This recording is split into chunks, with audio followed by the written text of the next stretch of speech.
Once around the park, James, and don't spare the horses.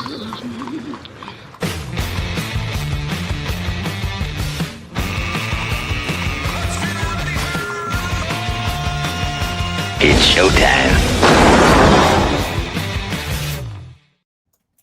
Indeed, it is showtime. Welcome in. It's On the Ledge, your Ontario Politics podcast. I'm Dave Trafford, and lots to talk about this week, and there are some really important issues that we want to deal with right off the top, so let's get around the table fast here. John Wright is here. He's our veteran pollster and founder, co-host here at On the Ledge. Keith Leslie, longtime Queen's Park observer at CHTV, former Premier of Ontario, Kathleen Wynne, and former leader of the PC Party.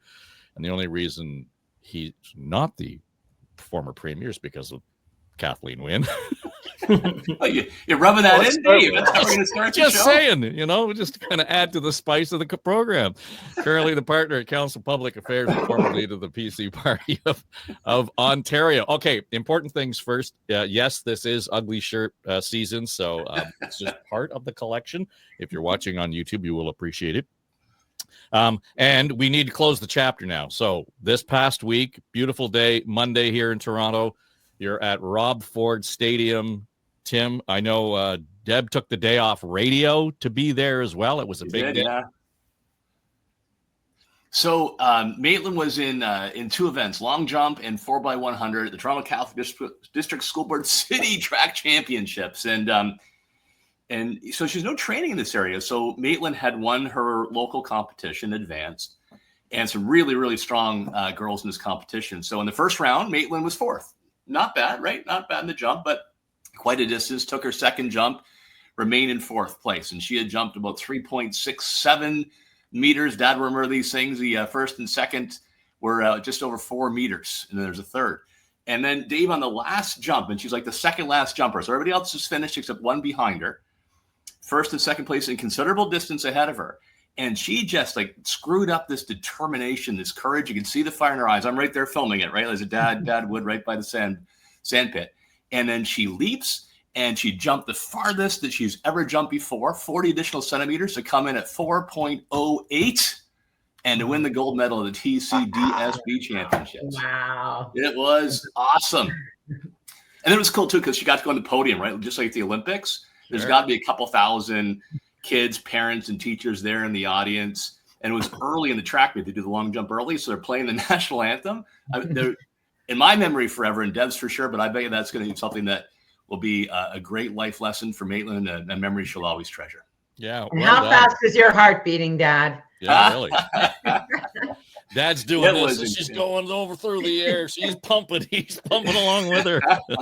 The Chariots of Fire music came on, and it's a motion leap. And then her 4x100. So these girls, 11 years old, they won the silver as well. And they had come second in the regionals. They beat the team that beat them and came in a very solid second place. So she walked away with a gold and silver medal at Rob Ford Stadium for the biggest city in the entire country. I'm wicked proud. Yeah, well done. And as you should be. That's good. That's just good fun. And we were just saying before we came on the air, the value of that experience in an educational setting is, well, I don't think you can put a value on it, right? That the lessons learned in sport, the lessons learned through arts participation, whether, I did it all when I was in high school. I did sports, I did the academics at St. Mike's, I did theater, I did music, I did all that stuff. Good for you. And I'll tell you that those are the things that I remember. I sent you guys a video there the other day of one of our jam sessions. One of the guys in that video, he and I have been playing music together for 50 years. So wow. I remember that a whole lot more than I remember Father Hibbard's Latin class. Yeah. What got you out the door in the morning, right? Was it track practice or was it math class? Yeah. Sorry, track practice. Yeah. Well, humping my hockey bag on the Wilson bus down to St. Mike's to have a preschool, practice or whatever it might have been. Those are the things you remember. So anyway, that you'll be telling that story for a long time, Tim. So, and you will enjoy it. So thanks for sharing that with us. Well done. Indeed. Okay, where to start? I think probably where we left off last week, and I just want to share with you guys. I got a an email, a rather lengthy email. And this is one I had to scroll down a couple times by the time I got to the bottom of it. And it's from Justina Ray. She's the president and senior scientist at the Wildlife Conservation Society of Canada. Quite pleased that we spent so much time talking about Bill 5 and giving it the attention it deserved. And then, but she did point out, but you missed this and you missed that. So I said, okay, well, listen to the show following week. This was this past week. And so she followed up and said, okay, now you got it all covered. But I think, Tim, in as much as this is passed, the bill has passed, that in general, I think your mantra has been, we got to get shit done. We got to get this thing moving forward. And we will deal with this as we work through the process. I think it's going to be hard to diminish the reaction of the Chiefs. I mean, Alvin Fiddler talking about it at Queen's Park, calling the Premier a coward for a variety of reasons because he missed the boat. I'm not sure that was good optics, but I just don't think that they're going to be able to make this go away with any kind of salve over the summer. So I appreciate the fact that we need to move forward on this, but boy, it seems to be a treacherous path between now and Labor Day. Yeah, look, I know I'm an outlier on this. It just strikes me as so much hyperbole on the other side. This notion there's no environmental rules, not true. Sections 10 and 12 deal with environmental rules. There's more enforcement ability. There's support funds for it. Greater ability of officers to crack down on those who break the rules around species. We have constitutional rights defined strongly by courts around Indigenous participation, anything that impacts on their territory. So I just feel that it's gone so far that I'm going to call it out. We'll see who's right or not. It is enabling legislation. So, more of the proof will come in what kind of regulations come forward that govern this process. But the bigger picture thing for me, I'll be quick on the 3 points. Number one, the Ford government tends not to when it comes to major policy shifts, they tend to find a reasonable middle. They're actually not that aggressive compared to, say, the Mike Harris government I was part of, the John Chrétien government nationally. They tend to look for compromise. Number two, you do need some tension in the system. Surely, to goodness, we want mineral development in Canada and North America, not seeing dollars go to China. It takes 10 to 15 years to build a mine. So you need to actually say, we got to try something better than this. And third and finally, why it's hyperbole, the bill that David Eby, the Premier of British Columbia, has brought forward, very, very similar to Doug Ford. I think Prime Minister Carney is going to be in a similar ballpark on programs of national interest. You don't see anywhere near the same volume there.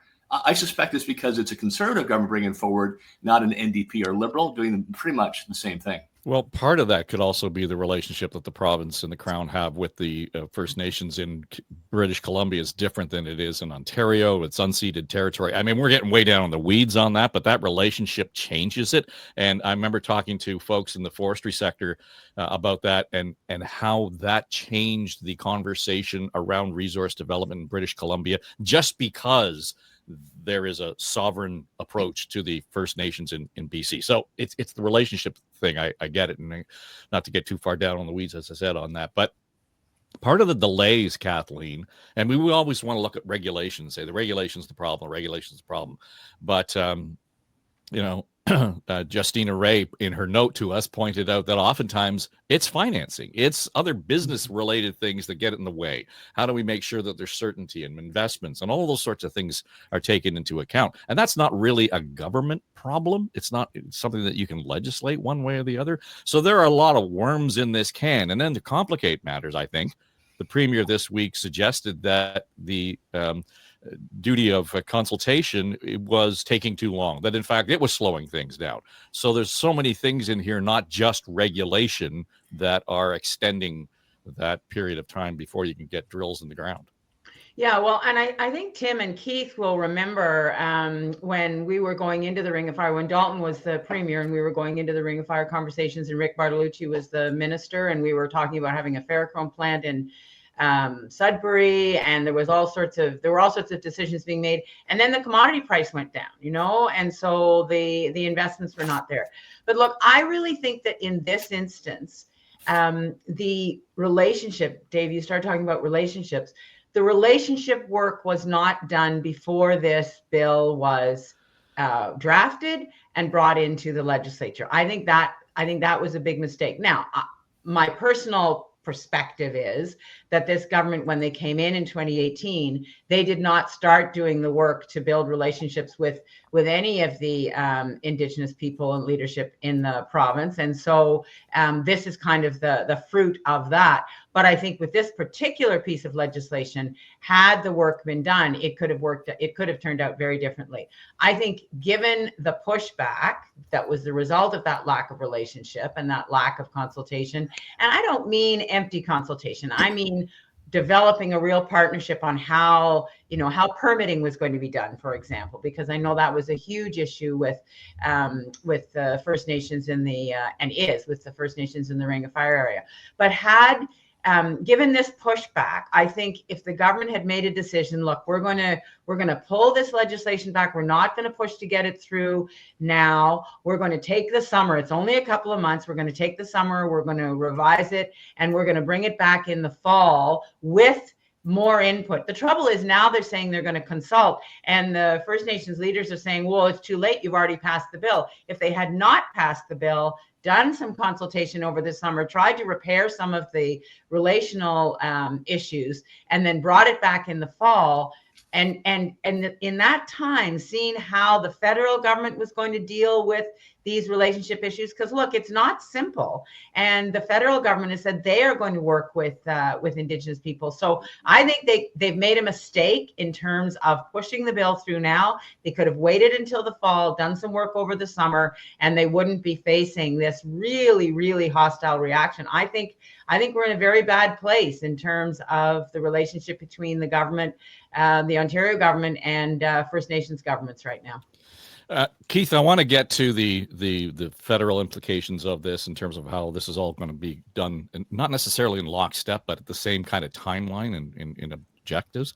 But things were complicated at the park this week when the Liberals pulled their amendments done. They offered up like 4,000 amendments on the bill to kind of effectively kill it in committee. And and what happened is the government was unable to actually get to its own amendments that it had promised the First Nations in terms of consultation, et cetera. So that's not included in this legislation, if I'm reading that correctly. Is that right? Well, that's right. And the consultations didn't happen beforehand. And so what the opposition parties were trying to do was force the government not to pass it before the legislature rises today, Thursday, for the summer. They wanted to, not pass it, and to Kathleen's point, and then work on your relationship with the First Nations people, and then come back with the bill, pass it then, and then get your regulations in order. But they didn't do that. And to your point about the federal implications of this, and I want to challenge Tim a little bit on this, because I don't think it's partisan. I think it's about government-to-government relationships, and the First Nations are very angry with the Ontario government, but they're not too pleased with the federal Liberal government right now either. I mean, the new Justice Minister, Sean Fraser, made the comment about, well, consultation does not mean First Nations get a veto, and we want to get projects done faster. Well, he's out right away apologizing. I shouldn't have said that. Well, why not? It is the truth. I mean, the courts have ruled the consultation does not give the First Nations a veto, but he's already apologizing for that. So what I see being set up here is, the First Nations are already angry in Ontario. If they start getting angry with the federal government as well, we could be in for national protests because both governments, the federal and provincial government, are all about getting things done quicker, about bypassing a lot of regulations and consultations. Essentially, they want to, a speeded up process. And anyone who's ever dealt with any of the First Nations knows speeded up processes just don't apply. Their timelines are different. And so this is going to be very frustrating for governments, and it's going to be very frustrating for First Nations.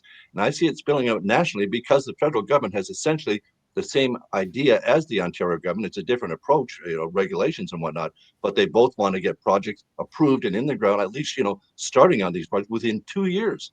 It doesn't seem that big a goal, but it is a huge goal, especially if you're talking about actually getting the consultations done that are mandated.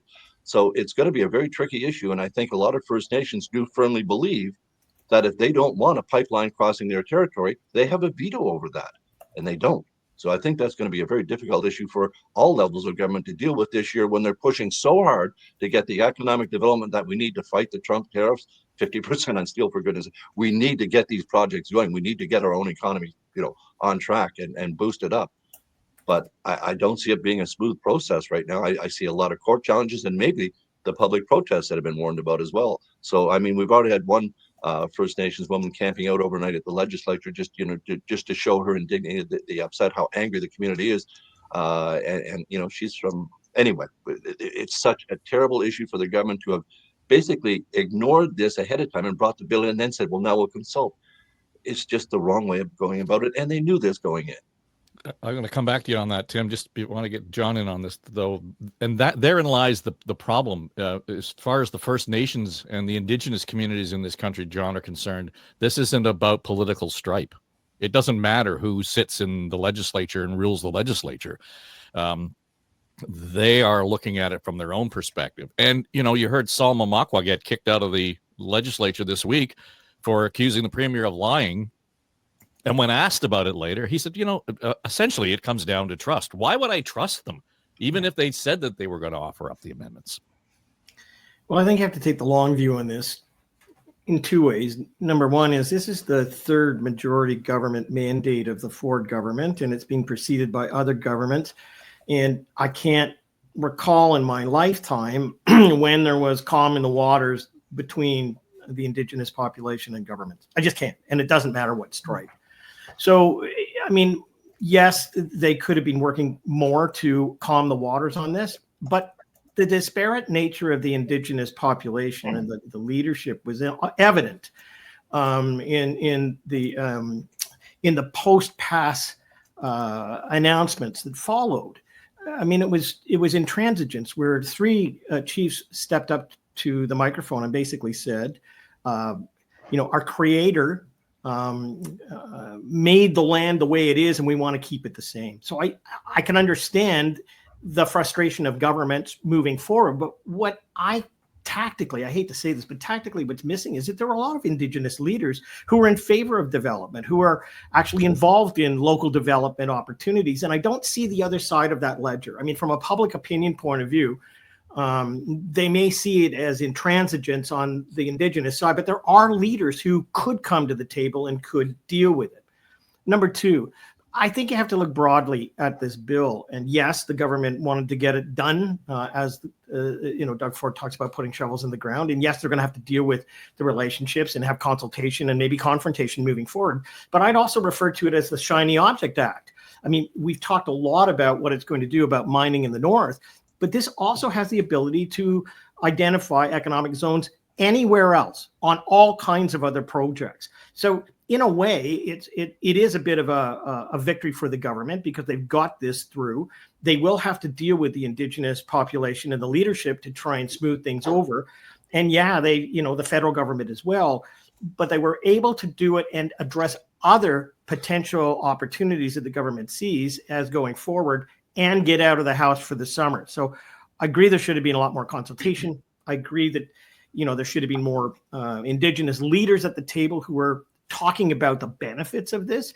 But I also think the government got it passed and can deal with other things other than just mines in the north. Tim, the idea, though, that to sort of suggest that the chiefs are against the development is just not on. I mean, they're clearly saying, we want this development. We want Ring of Fire. We want the benefits that come with mining. And but what they're also saying is that their ethic is you leave the land and the community better off than you found it. Mm-hmm. So you got to balance those two things off. And so to Keith's point around what the federal government did this week, and particularly the justice minister, interesting how he was right in what he said, but nonetheless ends up stepping on a rake that he, right in front of him, hit him right between the eyes. But at the same time, it suggests to me there's a lack of understanding of the sensitivity of this particular conversation. I just can't resist on Sean Fraser, by the way, who I worked with when he was a housing minister, but it's a bit of karma here, right? The guy said he was going to retire from politics and spend more time with his family. And then he found out he didn't really want to spend that much time with the family after a few weeks. I do think, I'll see where the premier stands in this, but I do think that if you say you're going to retire and then you change your mind to come back, there should be at least a 20,000 vote deduction on your next election campaign. I think that would be fair.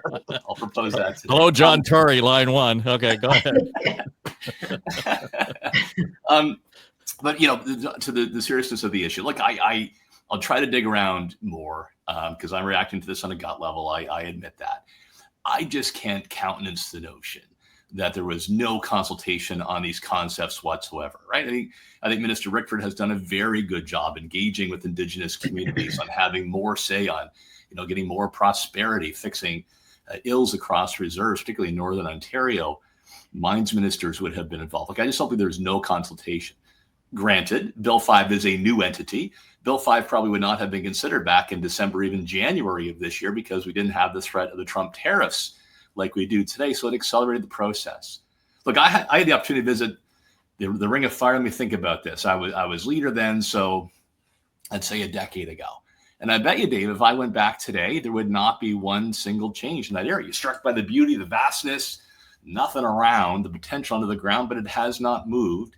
So I'm going to wager, call me on it 6 months down the road, it was worth the gamble to put some tension to the process, to say the current system is broken and see where that gets you. Because I think the way of doing things in the past would mean we would still talk about the same issue 10 years from now.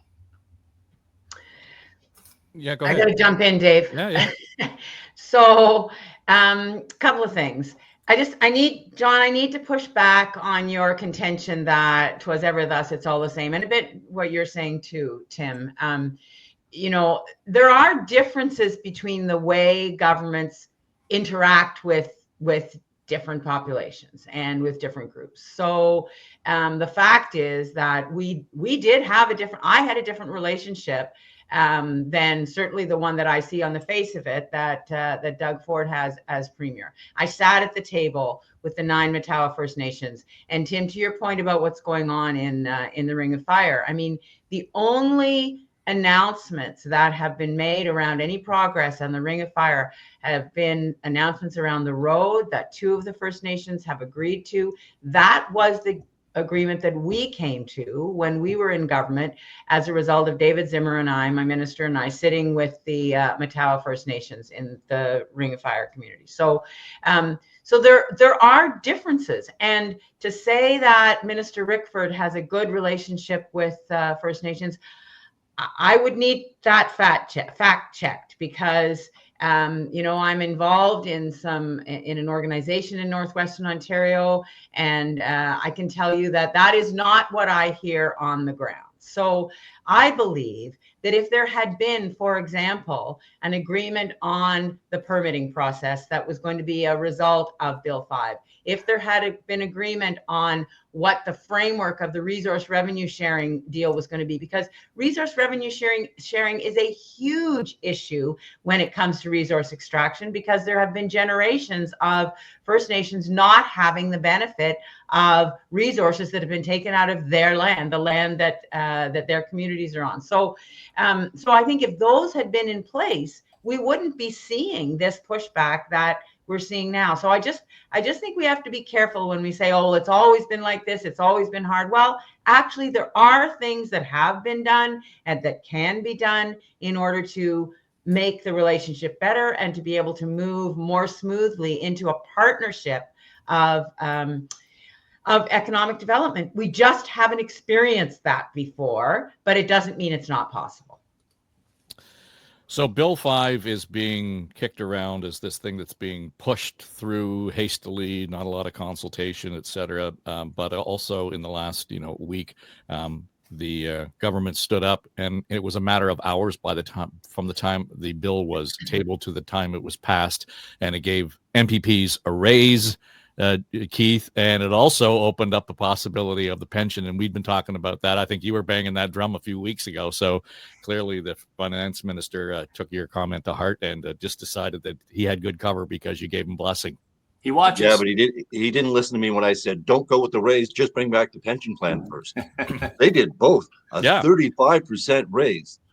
That makes for a bad headline. So that's only something that a third consecutive majority government can do in its first year and get everybody else behind them. I mean, the legislature can move quick, as Martin Wright pointed out, when it needs to.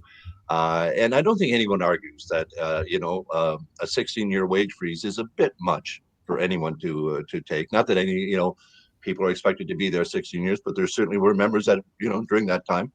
But it's the pension plan as well. I think both are well deserved. I think it's brave of the Ford government to do it, but it was smart of them to line up, and as the finance minister stood there, every opposition party is there with him. Every member saying that we need this, it has to be done. You do it in a day. I know there was more debate at Toronto City Council when they voted themselves their massive raise, but I still think that this one was better deserved, and I think Toronto City Councilors are way overpaid compared to their provincial MPPs. And I think, again, pegging it at 75% of what a federal MP makes for representing the same riding, smart politics. Well, and I would maybe push back a little bit in terms of what the role that a municipal politician has in terms of, taking care of business in a community. It really is, I just put the garbage out, and that's where I live, right? And so the municipal folks are probably the government that I touch more closely. So whether or not I'm more involved with my MP or my MPP, I don't know. Having said that, it just seemed a little outrageous that pay raise. But Tim, I think, whether you want to say it was just good timing and they kind of dropped that one in quietly while there was all kinds of noise going on elsewhere. I don't know that you were going to get a whole lot of pushback on that from many quarters. I didn't even see a whole lot of media, complain about it. It was a lot less than I think MPPs would have expected. I remember, man, I've been involved in that issue from the get-go when we, cut pay and got rid of the pension and replaced with a defined contribution plan and took away the non-taxable benefits, right? And then it's hard to remember exactly who did what. We did then peg it to federal salaries at one point. That was rescinded. And then it's been frozen since 2008, I believe. So in those debates in caucus, whether I was on the government side or the opposition side, there was always a concern about how people would react in the public and would you wear it. And the main thing was really an example of game theory, right? If you got behind it, but one of the opposition parties or members called you out, fat cats, all that kind of stuff, then you would retreat from trying to take that sort of blame. So they obviously lined up all the support beforehand to make sure that game theory would not play out. There was not a single member who objected and held up the process. Yes, it would have been neater if you had a blue ribbon panel that would examine this and compare to other areas and probably end up in a similar spot where you peg to the federal number. But I think the bottom line here, Dave, is sometimes you just got to win ugly. This was an ugly win, but I think it's actually good to retain and attract talent to the Ontario legislature. Well, it might have been an ugly win, John, but the point is, can we just take that off the plate now and not, have it sort of this bitching point for every time we talk about, what's going on in the legislature? Let's just sort of set it. And if it's always compared to, this standard, it's just going to happen automatically. We don't have to leave it in the hands of the legislators anymore to give themselves a raise. Yeah, if you can peg it to something else, obviously, it's better because then it automatically moves forward. Secondly, there were a lot of issues last time I checked going on that are a bigger distraction, whether it be Bill 5 or the tariffs or other issues. I think this was something which was put forward without just that consideration, but it managed to get through because of that. I mean, people have other concerns right now than that. I also want to know from Tim whether we have to refer to him as the Honorable Tim Hudak, because I think that was contained in that bill as well. It just kind of glided under the radar for a lot of constituencies and individuals because there were, I think, other issues that were making much bigger notoriety at the time. Well, I think we determined that we both, Kathleen and Tim, are the honorables based on. Well, I think he gets to keep his title now. He gets a title now. Formerly honorable. Honorable. No, but wasn't it included in the bill where it, in fact? Yeah. So there you go. Yeah. So if it's formerly honorable sounds like it's almost like a no. It was removed for a reason. You had your epaulets taken off. That's right. They ripped them right off there. That's how it felt. And we talked, about procedure and the Liberals with their 4,000 amendments to Bill 5, and I can't say that without laughing because some of the amendments were crazy. But it was all about procedural conversation. The same time this week, we get the throne speech passed, and I'm told it's without a vote, which is all, I guess, all the procedural nerds, Kathleen, will understand that. But it's been crazy. Well, I think there was no recorded vote. But Tim, didn't you read that as the speaker he asked whether there was going to be a division. There was no dissent, and so it just passed. So it passed with tacit approval of the House. It's not that the speaker just deemed it to have been passed. There was a call for a vote in the House. Nobody called for a division, and so it passed. My guess is that there were probably some people away. Who knows? But it's perfectly legitimate. You don't have to have a standing vote or a recorded vote on every single motion, and so it was completely within the rules as I understood it. I mean, people seem to be making a very big deal about it, but there are lots of bills that pass in that way and motions that pass in that way in the House of Commons and in legislatures. But a confidence vote? Well, that really? Yes, okay, fair enough, unusual, yeah. But I think we're going to see a lot of that because there's obviously reluctance on the part of all the parties to support the Liberals, but there's more reluctance to have an election. So it's a relative thing. I think the opposition parties made their point in getting the amendment in that it would have to include a budget being introduced. I think that they made their point. They won that vote, the opposition parties. Right. The Liberals lost that vote. The Prime Minister happened to be out of the city at the time, out of the province. But in any event, I think that was the key point. And then to Kathleen's point, they didn't want to be seen to vote for it. No one wants an election. So just no division, just no vote. Basically, it's deemed to be been accepted. So I think that, as I say, they made their point on getting the amendment in about the budget. But I think that I can't see how that's binding on the government. The government can't be forced to bring in a budget, I don't believe. Mm-hmm. Yeah. So, John, the headline that struck me before the vote on the throne speech was the NDP is going to vote against it. Well, they really didn't. And I go back to my question, what exactly does the NDP mean federally anymore? And we posed the question, how new can you be 50 years later? But anyway, the point being, they are in a place where they can shout all they want. But I think Tim made the point on the radio this morning, they didn't have the balls to actually stand up and vote against it, kind of live by their commitment. Well, and none of those parties wanted to trigger another election. Well, okay, so let's be clear. And who knows whether there was something offered behind the scenes. I certainly don't to the NDP. But it's clear that the government House leaders had to have had a meeting so that they would have been able to pass the way it did. So there were discussions that took place. I think there's two things I want to raise, though, and that is that the Carney impetus to get things done. And yes, they're not talking about the steel tariffs at the moment because it could be possible that there is some deal in the works that may come ahead of the G7. I mean, that's what's rumored. That's what we hear. And it may be substantive because the government didn't retaliate immediately. So there's that. But also, I have to step back and say, look, I think most people are really concerned just about the economy. I mean, all these things about Bill 5 and votes in the House are all really interesting procedural issues. But when I look at the Bank of Canada report that came out this week, which effectively said we're at a bit of a tipping point here because we don't know the full impact that's going to happen because on the economy, because there was stockpiling that went on by Americans who shipped stuff south of the border. So there was a GDP growth, but maybe that's going to stop. We have 6 of the banks that are now reporting significant profits, but they're now taking up loan loss provisions in a very significant way.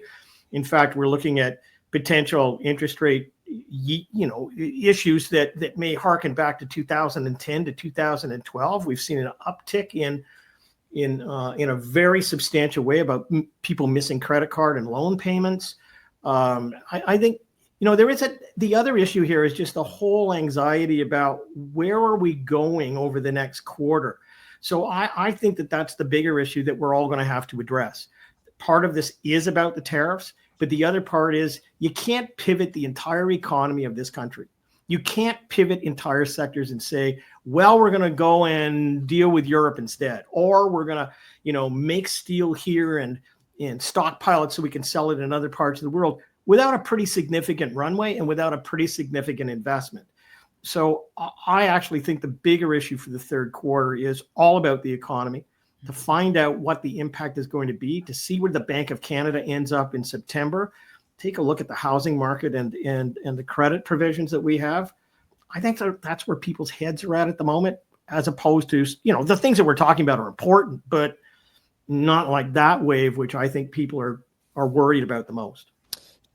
Tim, last week we had the comms and strategy team on Now and Next, and I think the most poignant comment came from Anne-Marie Aikens, formerly at Metrolinx, and she talked about Mark Carney. She said the only thing that's higher than Mark Carney's approval rating right now are our expectations of him.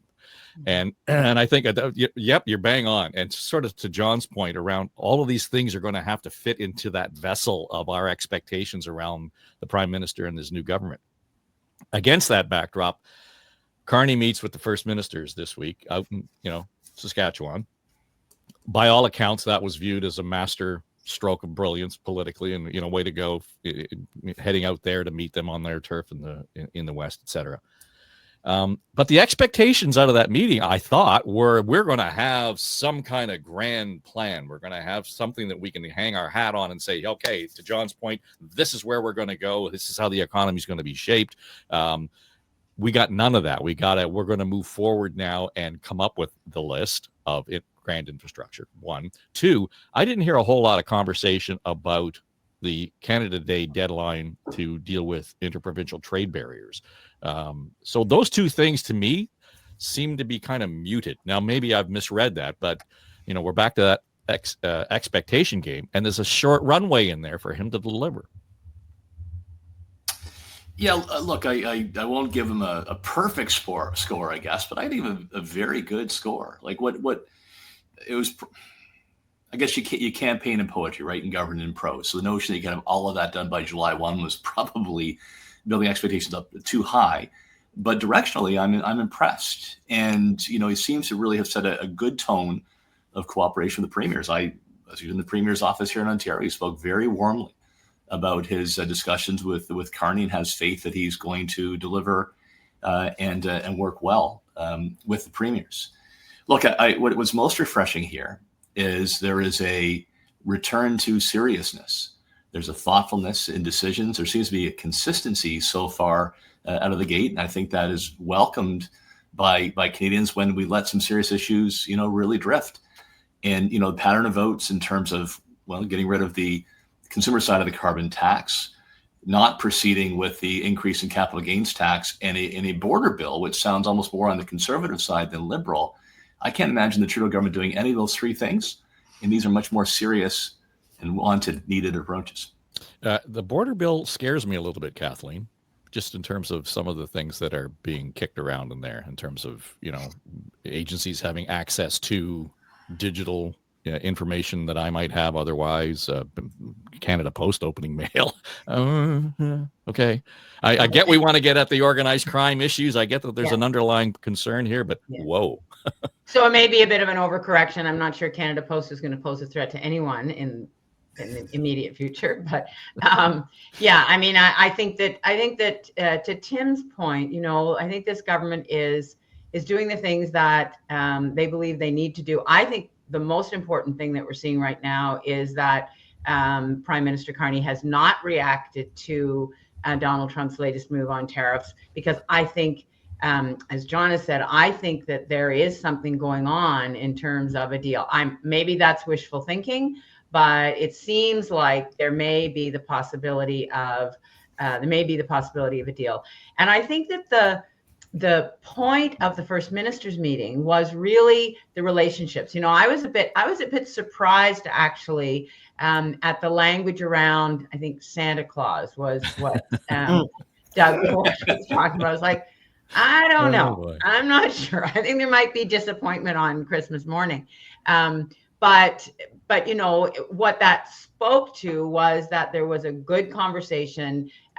There wasn't a divided group of premiers coming out of that meeting, and you could kind of tell going in that they were in a good mood. So a lot of the work had been done ahead of time. So I think that the Prime Minister has done well for this start. I think they've moved to having, I think they said legislation by July 1st now. So I don't know exactly what that will look like.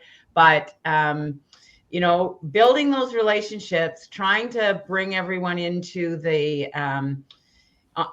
bring everyone to the table and having people at least somewhat on the same page in terms of the ability to work together. That was his job number one in terms of the relationships in the country. And I think he's done it. Well, Keith, speaking of relationship, Premier Smith has invited the Prime Minister to attend the Oilers game 5 against the Panthers, assuming it goes 5. But are they going to need 5? Well, I don't know. They needed 4 periods last night, so that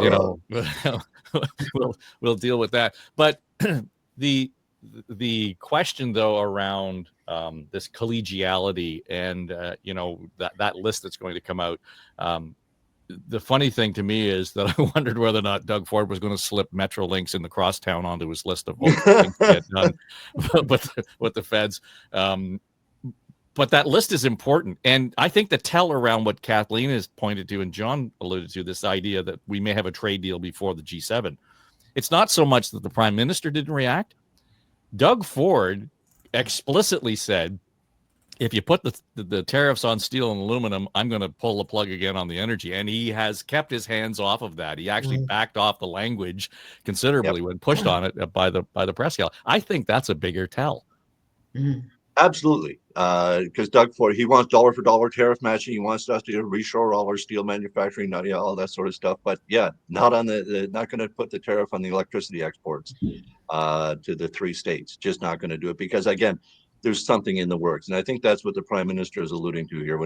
And I still think that July 1st is a date where people expect to see something, whether it's legislation or a deal before the G7 in Kananaskis or whatever.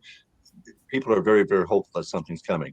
I think back to the First Minister's meeting itself. I mean, I can't imagine a Prime Minister coming out with better reviews from a group of premiers from a sit-down First Minister's meeting.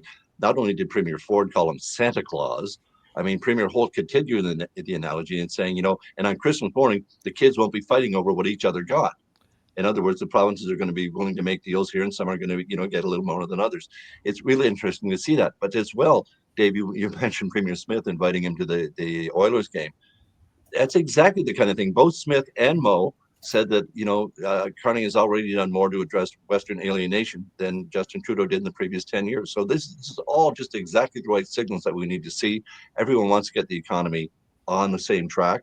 Can it be done by July 1st? Can they get this, one economy from 13? That seems a bit ambitious, but I think they can strike some major deals to get a lot of goods flowing and labor mobility, all these sorts of things.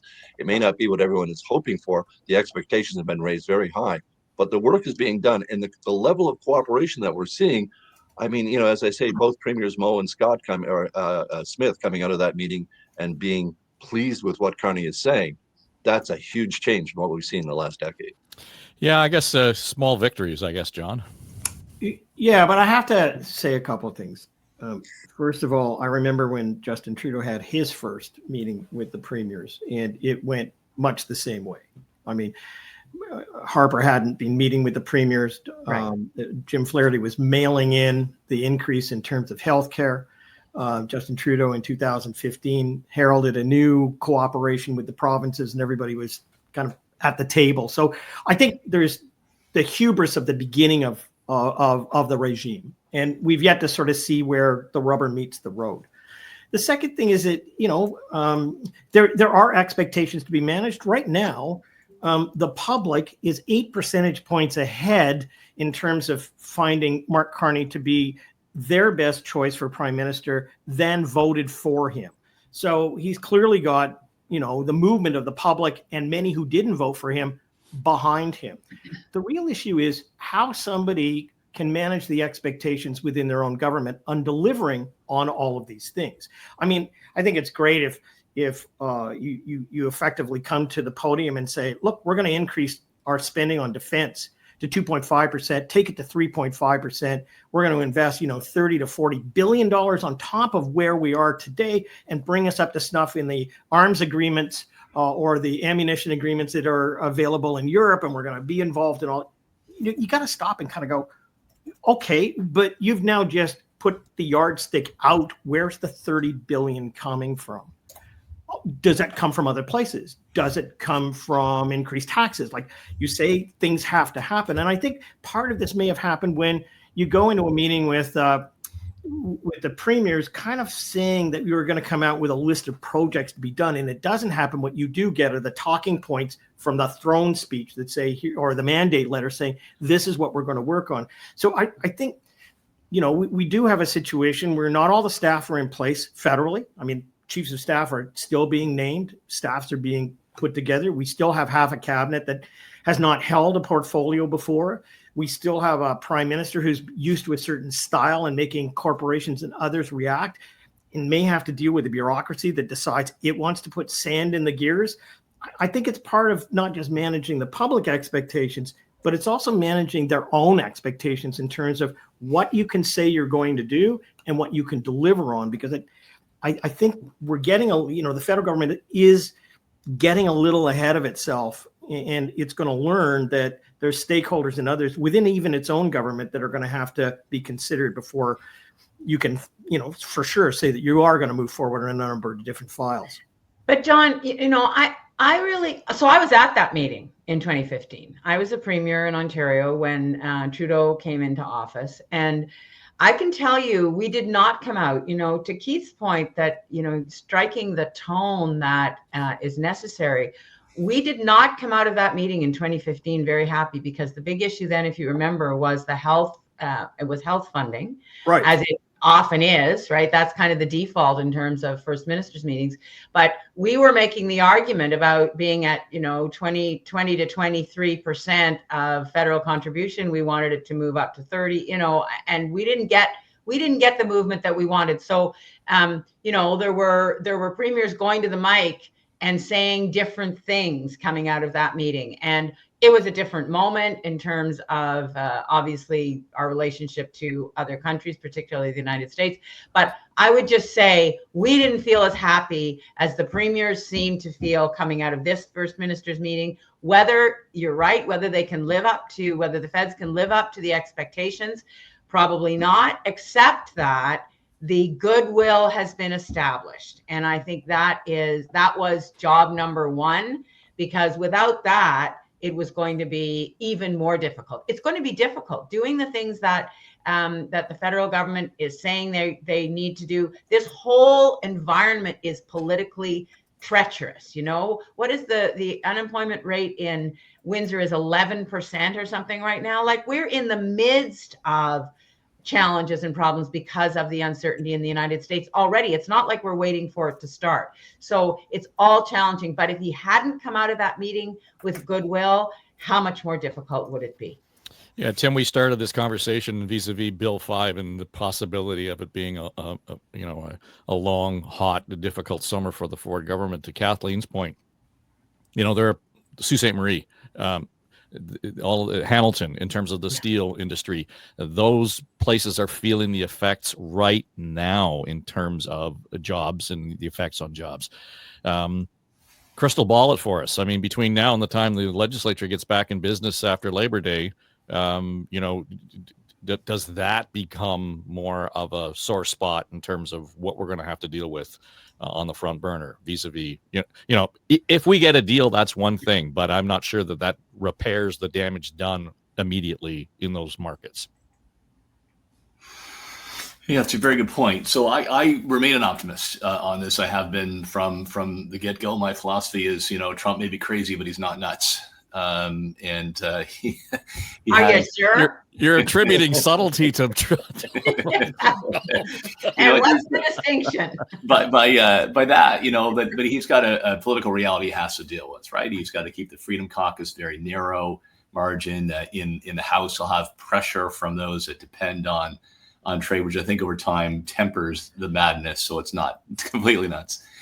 So that's, it's been one of my underlying assumptions on why I do think a deal will be reached. Some of my colleagues spoke about it earlier on, just the way that the tenor has relaxed a little bit in our discussions tells me that probably an advanced stage, and I hope to get inside the tariff wall. There will be a tariff wall. I hope to get inside of it.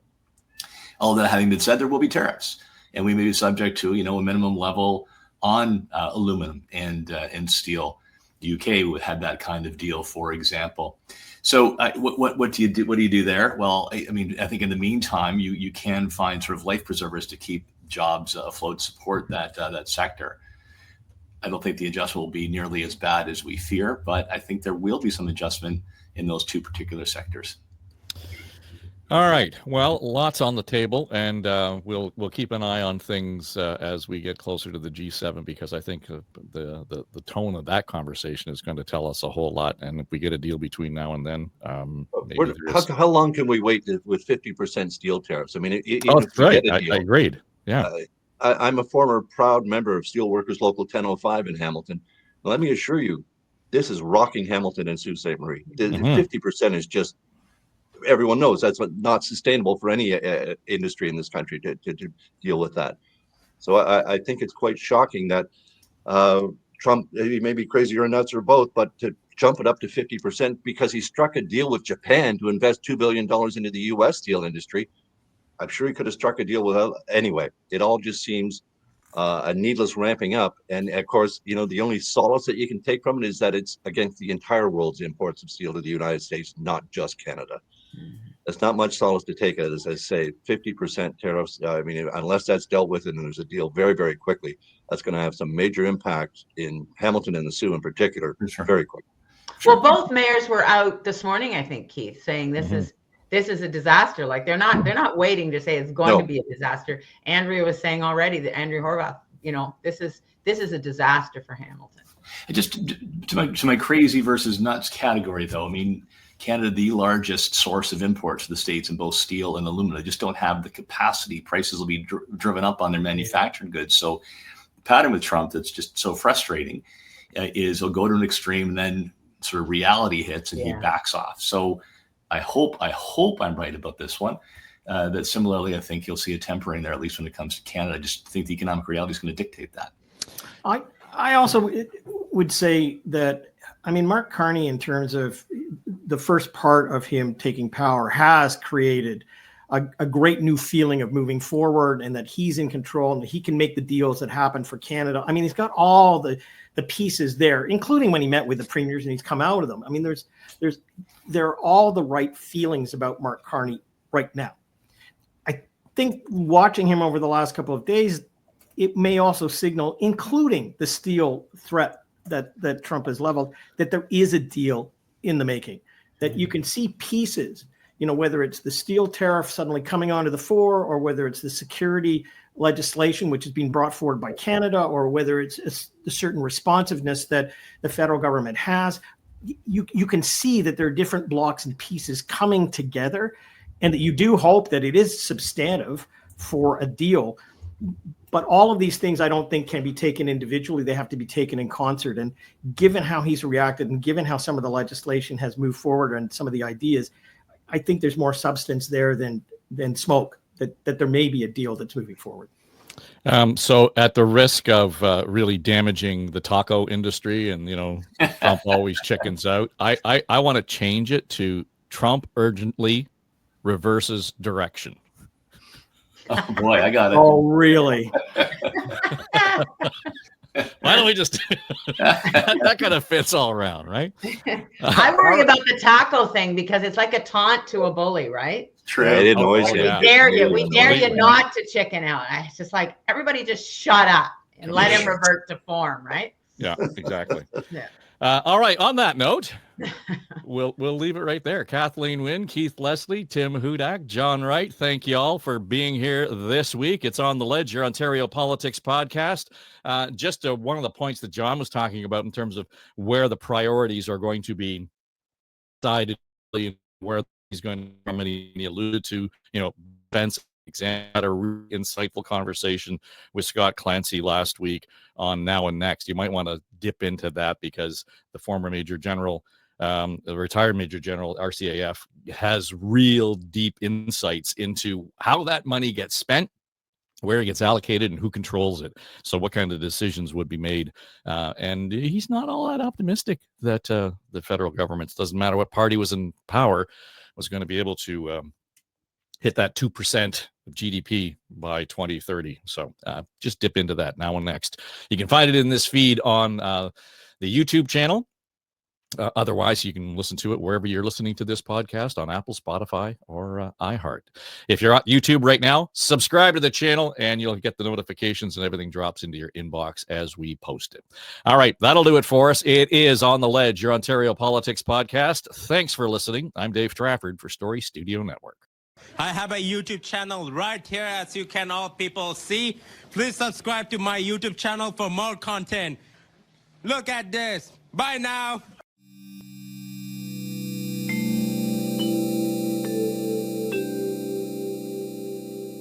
This is SSN. Story Studio Network.